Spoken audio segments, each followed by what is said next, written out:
We are looking at how to pronounce this name, as well as how to say more interesting and often mispronounced names from literature. So make sure to stay tuned and consider subscribing for more learning. She was a French, Cuban, and American diarist, essayist, novelist, and writer of short stories and erotica. How do you pronounce her name? Anaïs. Anaïs.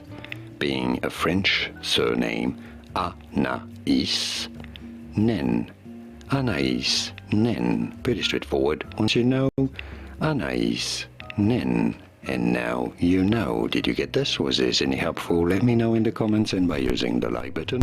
Here are more videos on how to pronounce more interesting names from literature whose pronunciations aren't always obvious. I'll see you there to learn more. Thanks for watching.